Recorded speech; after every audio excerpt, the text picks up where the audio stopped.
You spent your whole life chasing something you can't even name, a feeling you once had as a child when the world still felt alive. What if I told you that what you're searching for was never lost? You see, there's something quietly tragic about the human condition. We live in constant pursuit of meaning, of purpose, of peace, and yet the faster we run, the farther away it seems to go. People come and ask, how do I awaken? What must I do to see reality as it truly is? And I can't help but smile, because the very asking reveals the trap. The truth is not something you gain. It's what remains when you stop adding. Stop adding thoughts, names, judgments, definitions, all those tiny fences that separate you from what is. Imagine for a moment that you're looking at the sky. You say, beautiful clouds, such a nice blue. But in that moment, you've already lost it. You've traded the sky for the word sky, the living experience for a lifeless idea. It's like confusing a recipe with the taste of a meal. The awakened person doesn't see more than you. They see less. They see what's actually there before the mind labels it. They see the raw miracle that hides beneath every ordinary thing.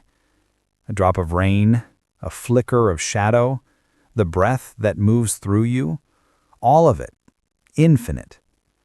But most of us are too busy narrating our lives to live them.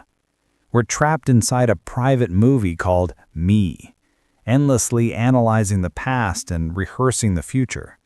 We call it thinking, but really it's just the echo of our own conditioning. We're like dreamers arguing about the plot of a dream, not realizing that the dreamer and the dream are one. Every now and then, though, something breaks.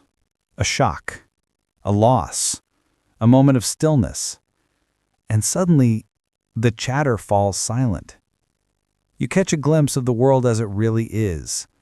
Vivid, immediate, unfiltered.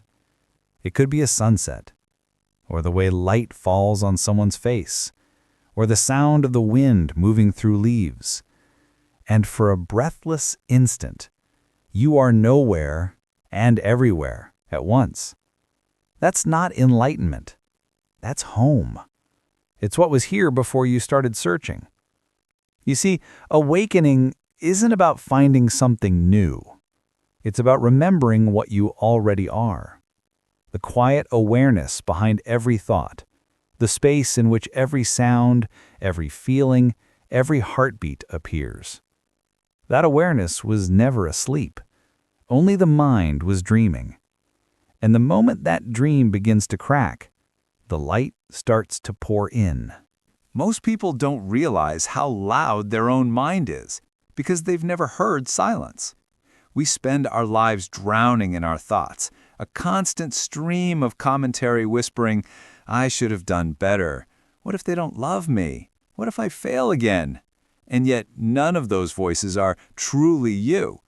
The awakened person has simply learned to stop believing every thought that passes through. They've seen that the voice in the head isn't a captain steering the ship, it's just the wind. It blows this way, then that, but the ocean beneath it remains still. There's a moment, quiet, unexpected, when you notice a thought rise and you don't follow it. You just watch. You don't push it away, you don't chase it.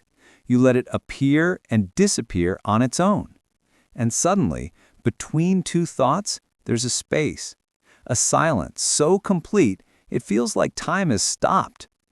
That silence isn't empty. It's alive. It's vast and peaceful and endlessly gentle. And for the first time, you realize this silence is what you are. You're not the noise of the mind. You are the stillness it arises in. You're not the clouds. You're the sky.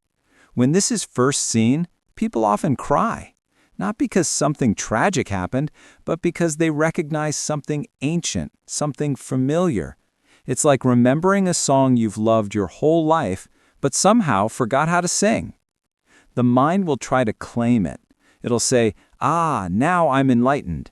But that very thought is the closing of the door again, because awakening isn't something you own. It's what remains when there's no one left to claim it. You see, silence doesn't mean the absence of sound. It means the presence of awareness, a depth that allows every sound to exist. Even as the world shouts and storms and breaks around you, something within stays utterly unmoved, like the deep ocean that doesn't tremble when waves crash above. This isn't indifference, it's intimacy, because only when you're not resisting life do you truly touch it. When you stop fighting what is, you begin to see everything has been sacred all along, even the heartbreak, even the confusion, even the noise. That's where true peace begins, not in escaping the storm, but in realizing you are the sky that holds it. The greatest freedom doesn't come from gaining control. It comes from realizing there was never anyone to control anything. When the noise finally fades, you begin to sense something subtle. Not a voice, not a thought, but a quiet knowing that everything is unfolding perfectly.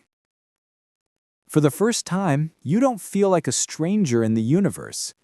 You don't feel small, or lost, or late for something. You feel as if the whole universe is breathing with you and through you. You walk through life softer now. You no longer rush to fix, to prove, to defend. You begin to see that the same intelligence that moves the stars across the sky is the one that beats your heart. And you whisper, "It's not me living life. It's life living me." There's a beauty in this surrender, not the surrender of defeat, but the surrender of recognition. Like a wave realizing it was never separate from the ocean. All your life you've been taught that strength means control, but awakening shows you that real strength is the courage to let go. To let things rise and fall without trying to make them stay. You laugh more easily now, not because everything is perfect, but because you no longer expect it to be. You see how even imperfection dances in harmony with the whole, and you realize that life was never a problem to solve, but a mystery to experience. Sometimes people ask, what happens after awakening? And I tell them, nothing. Life goes on. The sun rises, the dishes still need washing, you still stub your toe, you still cry, you still love. But everything has changed, because now you're awake in the dream, not asleep to it. You move through the world like wind moves through trees, touching everything, holding nothing. In that weightless state, love becomes effortless. Not love as desire, but love as recognition. Seeing yourself in everything and everyone. You no longer say, "I love you." You simply are love. You see a stranger's face and feel no distance. You look at the stars and know, you've never been apart. You are not in the universe. The universe is in you. And in that stillness, you finally understand what awakening truly means. It's not about escaping the dream. It's about realizing you are the dream, the dreamer, and the awareness that watches both. So when the mind asks, "What should I do now?" you simply smile. Because now, there is no doer, only life, flowing endlessly in perfect silence.